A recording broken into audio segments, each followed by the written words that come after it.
Hello, everybody, and welcome to year number 4 of Rasslin and Racin, brought to you by Dorsey Auto Sales in Anderson, South Carolina, Arden's Burger and Grill in Central South Carolina, and Beef and Rib in Westminster, South Carolina. Folks, you got to go and eat at those places, and if you need a car, Dorsey Auto Sales is the place to go, Whitehall Road in Anderson, South Carolina. Well, folks, it's a new year. We're going to reflect on some things through this show, and then next week's show also. But before we do that, we've got to bring in the man with the plan. We're talking about the guy that knows all when it comes to the professional wrestling ring, or at least he'll tell you that he does know everything. Let's bring in Ref Brandon. How's it going, Brandon? Absolutely fantastic. Well, Ref, first of all, tell us what's been going on with you to start the year off. We hadn't had a show since before Christmas. What's been going on with you? Is everything going well? Oh, yeah, just staying busy, trying to get in the wrestling ring as many times as I possibly can, and still doing my YouTube page and still trying to keep up with my two little 7-year-old twin boys. I had a wedding, not this past Saturday, but the Saturday before that. One of the local wrestlers named Seth Stevens, who's been on the podcast before, he got married 2 weeks ago. So I was in his wedding 2 weeks ago. So just staying busy. All right. Well, Ref, lots happened since we last talked. Cena's now gone, and good riddance in my book. Gunther has become just a national hated phenomenon, other than when he was in Germany last night. But before we do that, we get to talk a little NASCAR, Ref. I mean, it's been a while since we've talked some NASCAR, and we've got some great news, and I'm going to let you talk about that.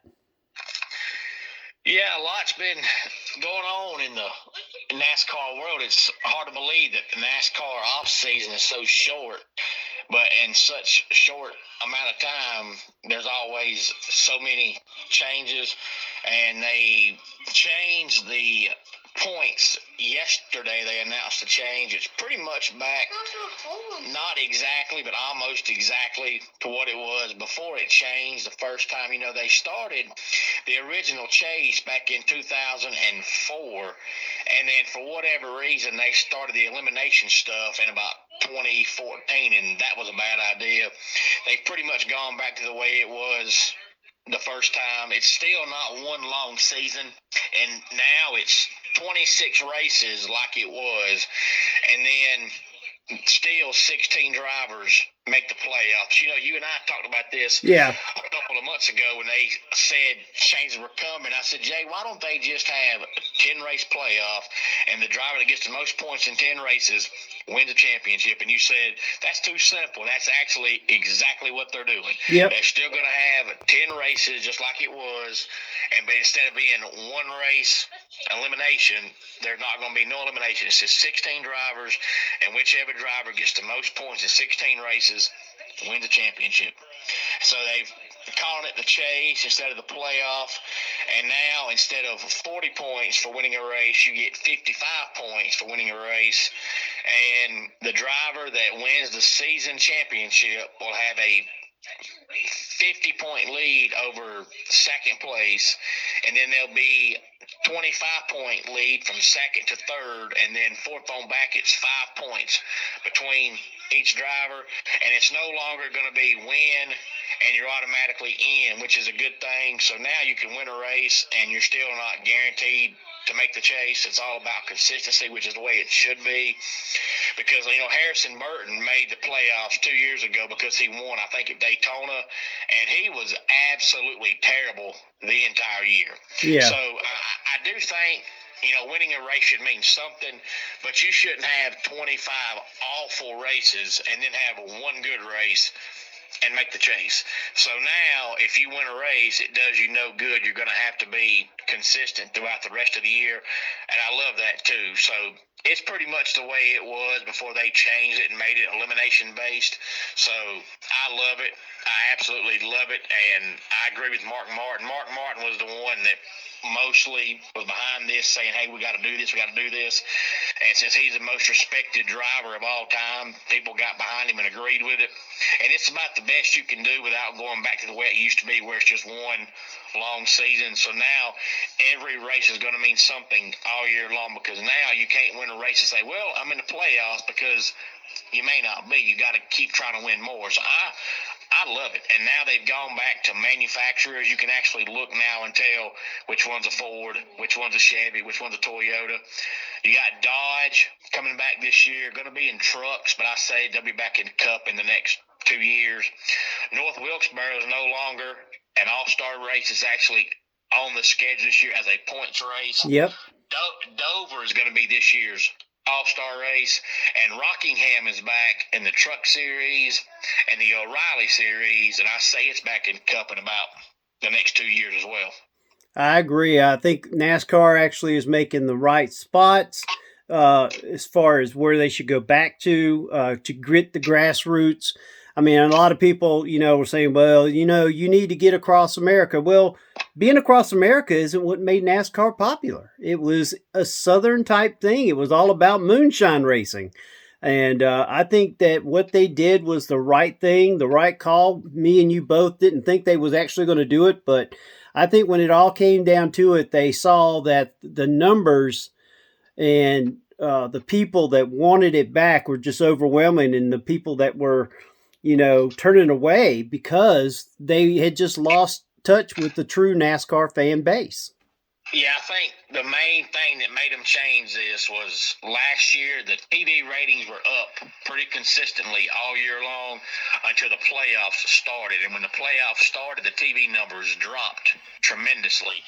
And I think that was the fans pretty much boycotting, saying, hey, I'm not watching this. And then on top of that, you had Denny Hamlin, completely, totally dominate. And, people actually felt bad for Denny Hamlin because he pretty much knew, if I'm going to win a championship, my dad's going to see it, I've got to win it this year. And, he lost that championship because with 2 laps to go, a caution comes out, and his crew chief for some reason says, hey, let's get 4 tires for whatever reason. And then Denny goes from leading the race to finishing, I think, 6th, and lost the title to Kyle Larson. And, Larson, if you look at his numbers, he had a good enough numbers to win the championship.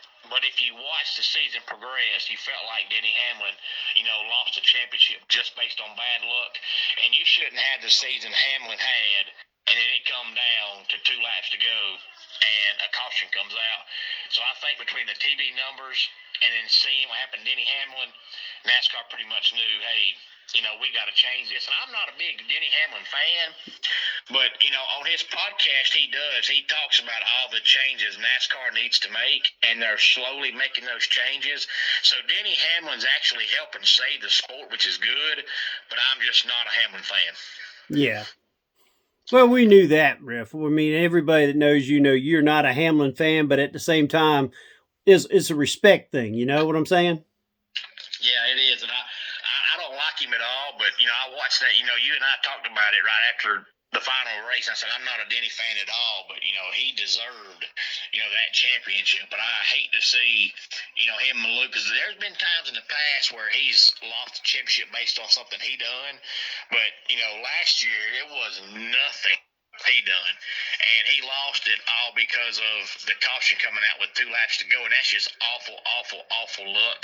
And the elimination thing was a bad idea from the get-go. It should have never started, so I'm glad they've gotten rid of that. So I'm 100% behind this. I can't find no negative in it.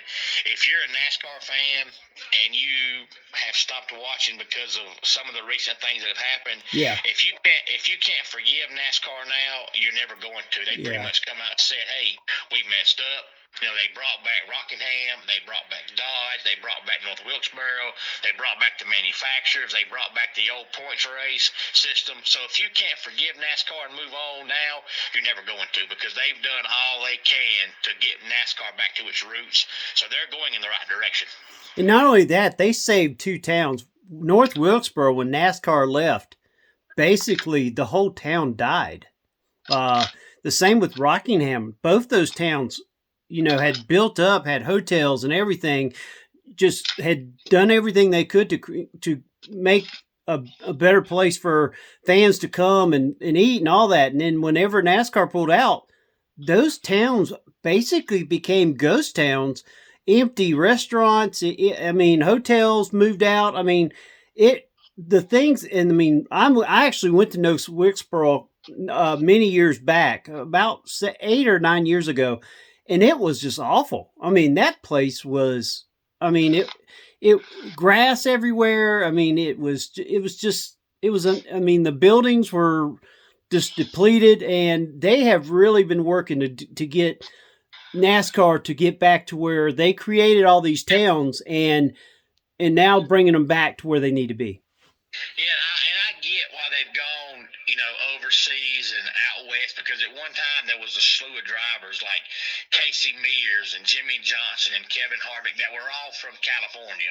So you need to go out west because you make the Western people watch it because they feel like they have somebody there to pull for. Because back in the day in the 70s and 80s, almost every driver was from Florida, Georgia, South Carolina, or North Carolina. But now you're slowly seeing drivers from the West Coast. But also you look at over the years, you've had, drivers from overseas like Marco Ambrose and Juan Montoya, and now you've got Daniel Suarez, and you want those fans to watch. So you feel like you need some kind of connection with those fans, so you want to go there. But I really feel like until one of those drivers does something worth a darn, it's not going to help, because Juan Montoya was terrible. Marco Ambrose was terrible. And so far, Suarez has been terrible. So, you can go to Mexico all you want to, but until the driver they want to see does something, it's not doing any good, because those drivers are no good. Suarez signed a one-year deal with Spire. This might be his last year in NASCAR because he's been terrible. Well, he did win several races with his previous team, Track. So, I mean, that particular team was well underfunded. I mean, let's be honest now. I mean, when you got an underfunded team compared to, some of the bigger teams like Hendricks and so forth, I mean, you're not going to be the greatest. I mean, we both know that. You're going to have to pick a niche. And I mean, same with Montoya and Ambrose. I mean, the teams that they were on were not the greatest, but, they all practiced and was ready for the one, as far as the West goes, I mean, NASCAR always went to Sears Point. They had the road course races, and that's where those guys were, big at, was the Sears Points and the place like that. But then they added that big, huge track out in California. Thank God they're using it for Formula One and the other stuff, because honestly, I don't really like that track out in California, the big one they have. I think it's okay to go to Phoenix. I think it's okay to go to Sears Point. And Texas, I think that was a good new track. I mean, because it's basically a version of Charlotte with a different a bend to it. And I never was a huge fan of Homestead. I think Homestead is well overrated. But your thoughts? I didn't. I was like you with California for a long time. When I was in high school and shortly afterward, that was the one track every year. I was like, man, I'll watch it because it's NASCAR, but I hate that track. It was long. It was boring. The leader always had a massive lead. There was never many cautions. There wasn't much action. But then about 10 or so years ago, they repaved it and widened it, and it went from 500 miles to 400 miles, and then the racing got really, really good. But it came off the schedule a couple years ago and don't look like it's going to come back on the schedule. It looks like it's gone for good. But, I didn't like it at first, but I liked it there, toward the end. But I've always liked, Sears Point, like you, myself, though. It was a road course, but, back in the day, all you had was Sears Point and Watkins Glen. That was all you had. Yeah. But I've always thought between those two road courses, I thought Sears Point was the better one. Yeah. But of course now you've got 4 or 5, so you have more than just those two. But back in the day when they had just those two, I always liked Sears Point better. I think now it's called Sonoma, but it's still Sears Point to me. Yep. But I've always liked Phoenix as well, and I've always liked Las Vegas, and that was really the only 3 West Coast races they had was California, Phoenix, and Vegas. And Phoenix has probably been my favorite racetrack for years. I've always thought Phoenix had some of the best racing in NASCAR. I love how they get, go off the top of the high turn and go all the way down into the pavement of the Yeah, down in the infield almost. they call it the dog leg. Yep. All And I right. think this be Mike Joy's last year. I really do. He's 76 years old. He'll be 77 by the time the season ends, and you can watch and tell he's still got the knowledge. I mean, he's like an open book when it comes to NASCAR. But you can watch him call a race, and you can tell he's kind of slowed down some. Yeah. But I don't know what Fox is going to do because of course Steve Burns had cancer tragically, and he passed away years ago. But Fox had Vince Welch, they fired him. They had Dylan Welch, they fired him. They had Adam Alexander, but I guess he got tired of Mike keep going, so Adam left to go to Amazon. So now if Mike Joy retires, I have no clue what Fox is going to do. Not a clue, because they used Jamie Little to call the truck race. She is terrible. She is awful. So moving her up to the Cup Series would be a terrible idea, but Fox has signed a contract through, I think, like 2035, and Mike Joy's not going to last that long, but they better hurry up and find a replacement because he ain't got much longer left. I think that since they already do some things where they trade guys from TNT and ESPN, I think there'll be a usage of something like that when it comes to the answers.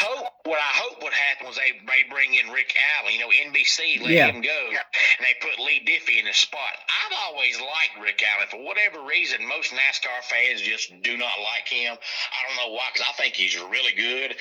But, NBC fired him because there was so much hatred from the fans saying this guy's terrible. So I don't know if it would work, but he would at least be somebody with experience till you found a permanent replacement. But now, if you can get Adam Alexander to leave Amazon and come back, he's really good. But he's doing Amazon and TNT now. He might be satisfied doing that. Yep. All right, well, folks, let's head on over to AEW. They have, I tell you what, since last time we talked, Ref, they've had some great pay-per-views. Of course, the Continental Classic was unreal. To see Jon Moxley win it, that was, in my book, the surprise of the year. I didn't expect Moxley to win it. I thought, for sure he was pretty much going to be out of it, but then he got the points at the end and was the one person to take down, the second person in the tournament to take down the Rainmaker and get that title. And then, of course, year's end, we saw a new world champion, MJF, returns to AEW. But, Ref, let's me and you go over what they consider the top 10 AEW storyline matches of the year. And I want to get your thoughts. At number 10 was the Anarchy in the Arena. This was at Double or Nothing, folks. And it was a match that involved Kenny Omega, Swerve Strickland, Willow Nightingale, and the Ops as they battled the Death Riders and the Young Bucks. Ref, what was your thoughts of this particular match? And it came in at number 10. Well, I can see why you have it on the countdown because there were so many big names, in the match. And, the match was about as good as you could ask for, a match like that. But if I'm voting on matches, I'm never going to put a match that has that many folks in it, because when you have that many folks in a wrestling match, there's no actual wrestling. So it's hard for me to vote a wrestling match in there when it's not a wrestling match. But you can't have that many people going everywhere and it be called a wrestling match. It's a brawl. So, it's about as good as you could ask for, but it wouldn't be in my top 10. Well, according to this, and I actually agree with this particular thing because I watched this live and it was just unreal. Everybody in this match had a great spot. It wasn't like, we did add Maria Shafir and Willow Nightingale to it, and I think what got some of the biggest pops was when both of them took on some of the guys and had great moves. And it wasn't like, they just kind of singled out Maria and Willow and they was the only ones that fought each other and they didn't really matter in it. The way the camera work was, the way they followed it all through the arena. And like I said, some of the biggest names, like you was mentioning, this was one that they said normally, like you also said, would not be in a top 10. But because they was able to give every single one of the players in this match their moment, their move, their just, you know what I'm saying? It was able to create that kind of talk that it became a top 10 match in last year. Well, I guess we'll have to disagree on that. All right, at number 9, Kyle Fletcher versus Mark Briscoe for the AEW TNT Championship at AEW Full Gear. This match received a 9 out of 10. Your thoughts on this one, Brandon? I would agree on that one. I might have that one slightly higher because those are two guys that are phenomenal wrestlers. So I have no problem with that match being number 9. Yep, and it said this was a car crash of a masterpiece featuring ladders, screwdrivers, tables, barbed wire, and much more. And for them two to pull it off was unreal. Yeah, but there's a lot of times that Mark Briscoe has a match, and you see Mark Briscoe do stuff that you just don't think he could do, and he always manages to pull it off. Yep, exactly. At number 8, Mercedes Moné versus Athena at AEW Dynamite Spring Break through 2025. This match, me and you talked about this, Ref, when it happened. We thought this match was long overdue. It happened as part of the Owen Hart tournament. And I tell you what, I know at the end of the year they put them together, but I think this feud should have lasted longer. I think there was so much great in-ring chemistry between the two. What was your thoughts? Yeah, I agree. I think they kind of waited too long to do the feud. So I think now if they tried to make it last a long time, people would be like, you waited too long on that. But, it was fantastic. And, the match would have probably been higher on the list. I don't know who the actual voters are if Ring of Honor did more, had more exposure. Because most folks don't know who Athena is because she's mainly Ring of Honor, which don't have its own TV station or anything. But I thought the match was fantastic. Yep, I agree with you. And now Monet has taken a hiatus. Last show she was on Cliff, she said, I'm going away. You're just going to the women are going to have to step up while I'm gone. So anyway, our number 7 match, Kyle Fletcher once again versus Speedball Mike Bailey. AEW Dynamite Winter is Coming 2025. This is the only singles one that was actually on TV for everybody to watch. And it was part of the Continental Classic. And this was where Mike Bailey actually got the win. And I tell you what, I actually loved this match. What was your thoughts? Yeah, I'm with you. I loved it too. And that's why I said I wonder who the actual voters are, because the majority of these weren't on national TV, and only the hardcore wrestling fans buy the pay-per-view. So I'm wondering if this is only voted on by the AEW insiders and not actual fans. But I'd have had this match higher. I don't know which match I would have moved down, but I'd have had this match higher. Yeah, Dave Metzler, CageMatch.net, and also AEW Insider. So there was 3 different ones that vote for these matches. Well, if Dave Meltzer gets a vote, that explains a whole lot. Oh, Lord. All right, at number 6, Kyle Fletcher once again hits it with Adam Page, AEW All Out 2025, where they fought for the world title. And, of course, Adam Page got the win. What was your thoughts? Seems like somebody's a real big fan of Kyle Fletcher, but I don't blame him because Kyle Fletcher is actually an amazing wrestler. I have no issue with that match at all. And I think Fletcher was able to stand out with Ospreay going out injured. This allowed him to take that part of AEW that normally I think Ospreay would have been a part of and show what he was worth. Yeah, and you hate it for Will, but it might actually be a benefit for Kyle for Ospreay to be out. I agree. All right, at number 5, as we break into the top 5, the Young Bucks That's right. Ref Brandon's most hated team hits number 5 in a match on their own, not with the Ops. The Young Bucks versus Swerve Strickland and Will Ospreay from AEW All In 2025, which was one of the best pay-per-views I've ever seen, period. Well, I wouldn't put it in my top 10 because I had the Young Bucks in it. It wouldn't be in my top 100 because the Young Bucks are in it. But of course, it's a good match because I had Swerve in it, but I just do not like the Young Bucks at all, and nothing they ever do is ever going to get my attention. Nothing.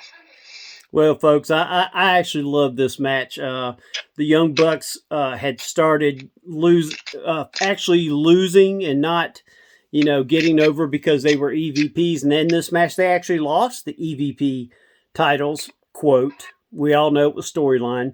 But I think it was great as far as from start to finish, some of the moves from both teams. I mean, I know you don't like them, but there was 3 moves that they did in this match. That one where they came off the top rope was nuts. The other one where they got put into, what was it, a triple Hurricane Rana? I can't remember how. I mean, Ospreay did some freaking move. And then the one where Ospreay and Swerve did the thing where one hit him from the back and Swerve hit him from the front. It just had some great moves in it, and it wasn't all kicks. Which is one reason why Ref Brandon doesn't like them, because it seems like their match is nothing but kicks. That's all they do. Well, in this match, they didn't do just kicks. They actually wrestled. All right, at number 4, this match I know Ref Brandon loved. He talked about it for a month. Toni Storm versus Mariah May, who, of course, now is in WWE. AEW Revolution 2025, when Storm got back her title. Yeah, that was a fantastic match, and you and I talked about that match because the match was good, and the odd thing was it got overshadowed a little bit because the match was phenomenal, and it looked like they were building up some kind of feud between those two, and then about a week later you get word that Mariah May's leaving, and you're like, why? I mean, she's getting pushed to the moon. Why is she leaving now? So it kind of overshadowed that match because it made you wonder, why is she leaving? But the match itself was really good. I agree with you. At number 3, making his 4th appearance on this show, Kyle Fletcher versus Jon Moxley, AEW World's End. This was in the Continental Classic. Your thoughts, Ref? I tell you, Kyle Fletcher, he is definitely getting the love in this particular thing. Yeah, and when you make Jon Moxley look good, you done something good. But Kyle Fletcher is, I would say, probably, especially now with Will Ospreay being out, he's probably the best, pound for pound, pure wrestler in AEW. Because the guy can do anything. I agree with you. All right, now we get to our final 2 matches. At number 2, from AEW Double or Nothing 2025, Will Ospreay versus Adam Page. And this match was a classic. Adam Page ended up winning the match to go into All In to take on the world champion, which was Moxley. What was your thoughts, Ref? I actually thought, I've never been a huge Moxley fan. And Moxley has actually now joined Fletcher on this list. Seems like Fletcher and Moxley are loved in this list, but they actually belong on it at these top 2 matches. Yeah, I think the main reason why, and you and I have talked about it before, is I'm not a big fan of Moxley, and it's nothing that Moxley's done personally. It's just there's different styles of wrestling. There's power wrestling, there's technical wrestling, there's high-flying wrestling, and there's hardcore wrestling. And that's really what Moxley does. All he wants to do is hardcore stuff, and that's not my cup of tea. So since Moxley does that most of the time, anytime he has a match, my thought process is always, oh no, here we go again, hardcore match. I just don't like hardcore matches. It's just not for me. But, if Moxley gets past the hardcore stuff and just wrestles, he's actually a really good wrestler. It's just his wrestling skills gets overshadowed by his doing hardcore stuff all the time. And if you like hardcore stuff, he's great. That's just not for me. I'm an old school wrestling fan. I'm more into the technical wrestling like Gunther does, the power wrestling. The hardcore stuff just don't do it for me. Yep. All right. The number one match, folks. And everybody know I kind of felt like this match was the number one match, receiving 9.75 out of 10. Jon Moxley versus Adam Page, AEW All In 2025, when Adam Page was able to finally take the AEW title and take it out of the suitcase and wear it and put it back where it belonged, which was on TV, because unfortunately the storyline they had was stupid with a suitcase holding the title and not Moxley actually wearing it. But your thoughts on this, Ref?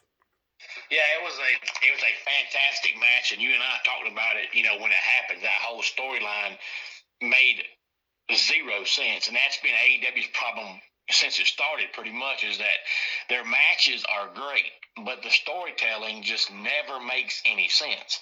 And that was another classic situation because you're supposed to be advertising your company, making it look great by showing off your world title, but yet it can't be seen. And that makes zero sense. It's never made sense to me. But the match itself was absolutely phenomenal. Yep, and Moxley actually had to wrestle a lot in that match until the very end when they pulled out the chain and the glass and so forth. But I mean, the first 15, 20 minutes of that match, they were going hold for hold. Yeah, it was a fantastic match. So I would probably have that match number one if I had a vote.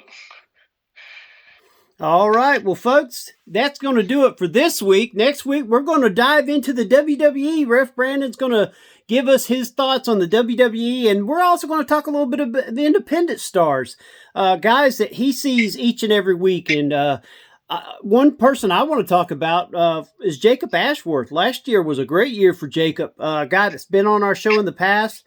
He held 4 or 5 different company titles last year, and we'll talk a little bit about him, and Ref Brandon will also give us an idea of other guys that are that he sees each and every week, and what his thoughts are if they are ready to make that jump to the next level, whether that be NXT or ROH, whatever the case may be. But I tell you what, the independent stars are going to get more love on our show this year. We're going to give them the love. We're going to talk more about them. Ref Brandon, I think we'll have us a spot where you just can highlight a certain star that you see and tell us a little bit about them and who their feud is. And we're going to do some different things on the show in 2026. Real quickly before we get off here, I'll come back later and see if you change your mind. But who is your pick for the Royal Rumble? Wow. This year's Royal Rumble is going to be crazy. Give me Gunther. Because honestly, ever since Punk won the title, I thought Braun Breaker, I thought they were setting up for Braun and Punk at WrestleMania, and they still might be. But then when Drew McIntyre took the SmackDown belt, I thought, you know what? I could see them letting Cody win the Rumble again and go back after Drew. I could see Sami Zayn, since Sami Zayn has never beat Drew McIntyre on TV, I could see Sami Zayn winning the Rumble. So I thought Braun for 2 months, and now I'm not so sure. I think it'd be Gunther. Gunther has received so much heat. He is their top heel.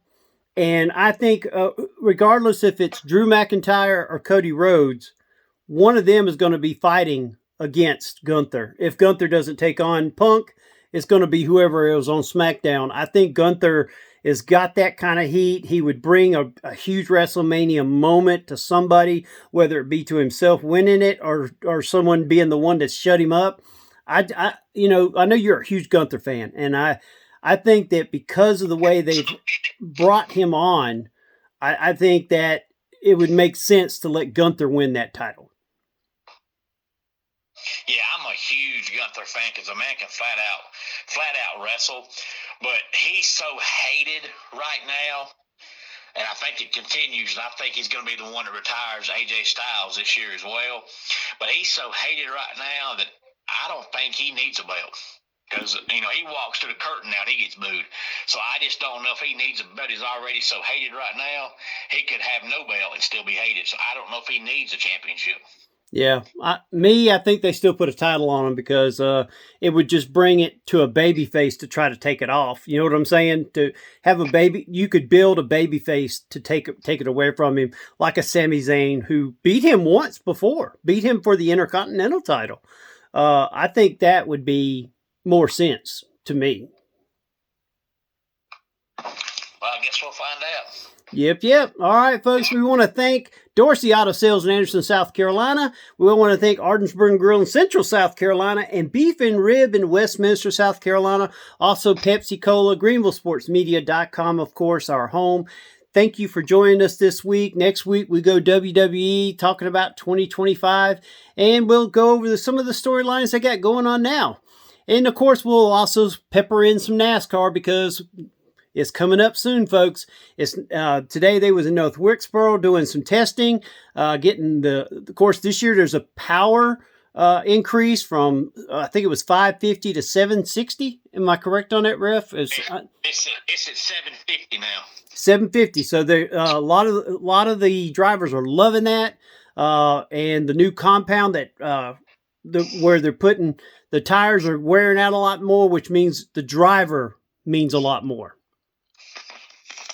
Yeah, I love it. And the reason why they went down on the horsepower was because NASCAR wants the races to come down to the hands of the drivers, and the cars were going so fast, you'd have guys that would have the best car out there, but their engine would blow. Well, then all of a sudden, no matter how good of a driver you are, if you have no engine, you're stuck. Yep. So the horsepower went down so that, now you might see one blown engine for each driver per year because they've gone so much slower, but now the fans complain because the cars are going so much slower. So now you're probably going to see a lot of blown engines again, but the cars are going to go a lot faster. Yep. All right, folks. Thank you for joining me and Ref Brandon. Ref, tell them real quick, where can they find you each and every day?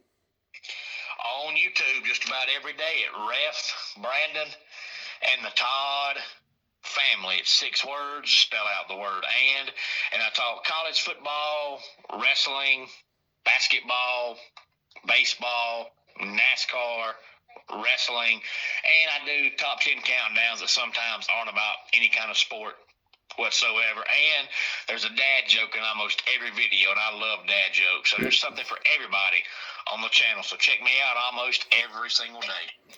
Well, with that being said, give us a dad joke to get out of here. Oh, Lord, you got to give me a second now. I ain't got it. Wait a second, folks. Ref Brandon is speechless. I've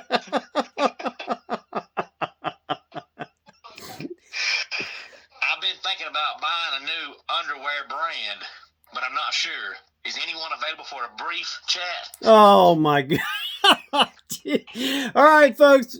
And with that, we're going to get out of here. Thank you for joining Rasslin and Racin. Goodbye.